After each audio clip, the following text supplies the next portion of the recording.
বন্ধুরা, কেমন আছেন আপনারা? আজ আমরা এমন একটি তামিল মিস্ট্রি সিনেমা নিয়ে কথা বলবো, যার ভিতরে টুইস্টে ভরপুর গল্প আছে। আর এর কাহিনী এতটাই রোমাঞ্চকর যে দেখে সত্যিই মজা পেয়ে যাবেন। তাই আমার অনুরোধ, ভিডিওটা শেষ পর্যন্ত দেখবেন। আর বন্ধুরা, ভিডিওটা হাইপ দিতে ভুলবেন না এবং কমেন্টে জানাবেন আপনি কোন দেশ থেকে অথবা কোন রাজ্য থেকে আমাদের দেখছেন এবং শুনছেন। চলুন এবার সরাসরি সিনেমার গল্পে চলে যায়। গল্পের শুরু হয় ১৯৮৯ সালে। একটা আশ্রমে কাজ করা এক মেয়ে নিজের জীবন শেষ করে ফেলে। যখন পুলিশ বিষয়টা জানতে পারে, তখন তারা তদন্ত করতে আসে এবং ঘটনাস্থল দেখে তাদের এমনটাই মনে হয় যে মেয়েটি ইচ্ছা করে আত্মহত্যা করেনি, বরং কেউ তাকে মেরে ফেলেছে। অর্থাৎ এটা একটি হত্যাকাণ্ড। তাই পুলিশ তদন্ত শুরু করে।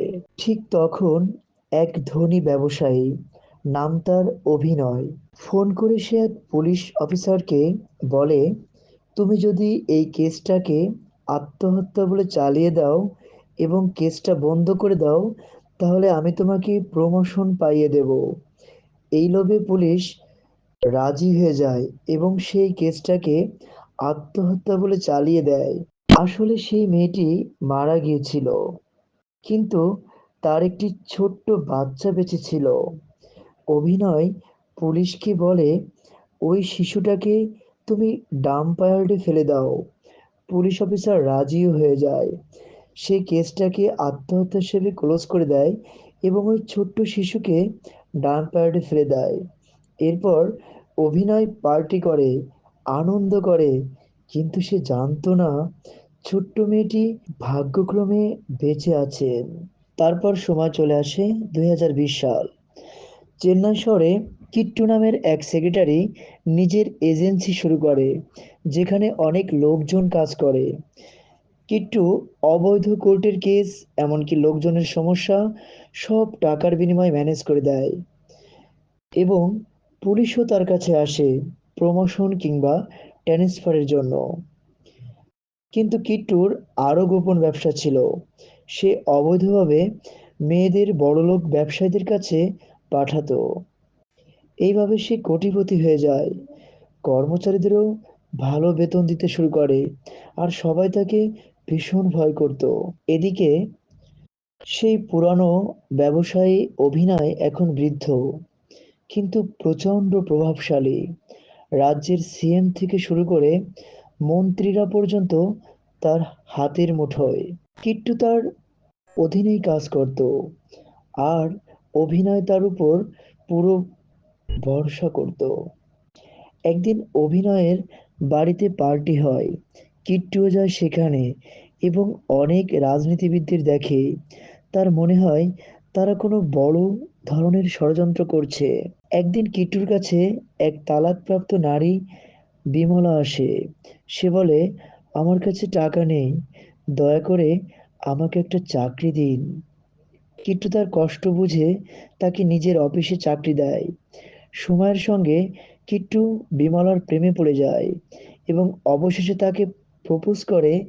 বিমলা রাজি হয় এবং দুজনে বিয়ে করে ফেলে।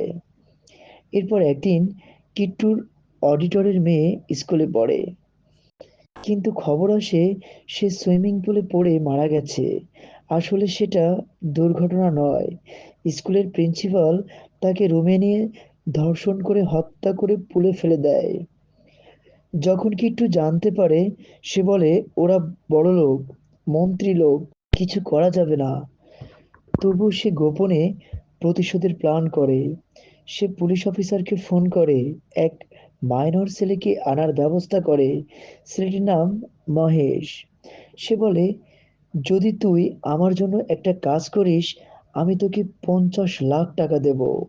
মহেশ রাজি হয়ে যায়। কিট্টু তাকে স্কুলের ইউনিফর্ম পরিয়ে প্রিন্সিপালের রুমে পাঠায়।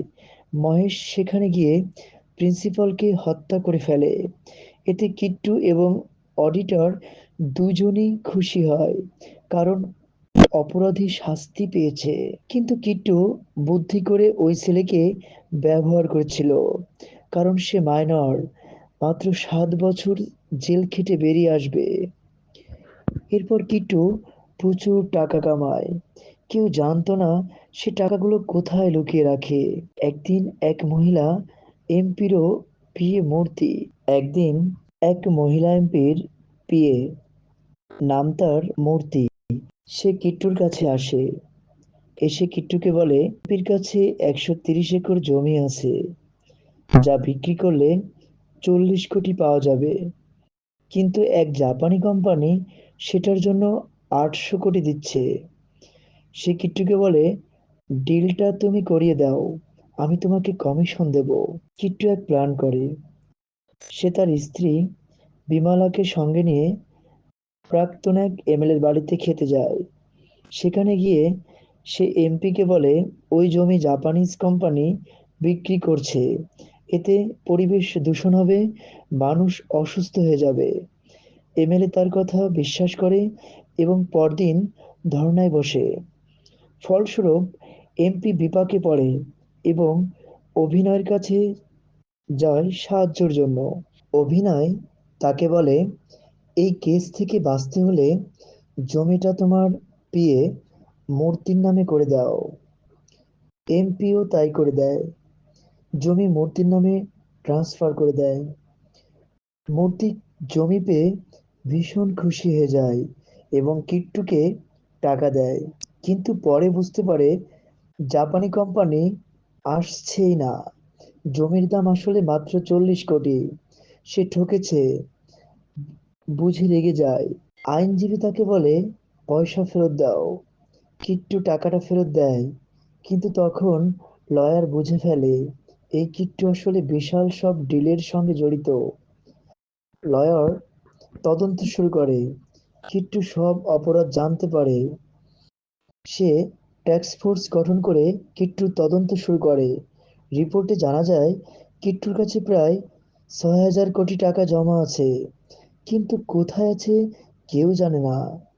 অফিসার বলে, এমন লোক বাইরে থাকা বিপজ্জনক, তাকে গ্রেপ্তার করার নির্দেশ দেয়। কিট্টু বুঝে যায় পুলিশ আসছে, তাই স্ত্রী আর সহযোগীদের দূরে পাঠায়।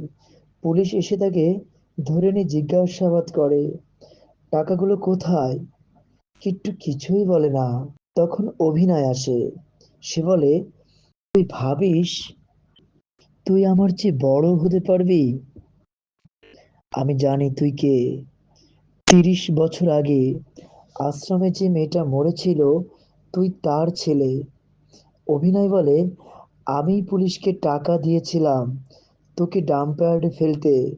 কিট্টু বলে, আমার মা বলেছিল আমি যেন সব মনে রাখি, তাই আমি বড় হয়ে এসেছি প্রতিশোধ নিতে। পুলিশ তাকে মারে, কিন্তু সে টাকার কথা বলে না। তবে তারা দেখে সে 600 কোটি টাকায় গরিবদের সাহায্য করেছে। অফিসার বলে, এটা তো রাজনীতিবিদদের কাজ, তুমি কেন করলে? সে চুপ থাকে।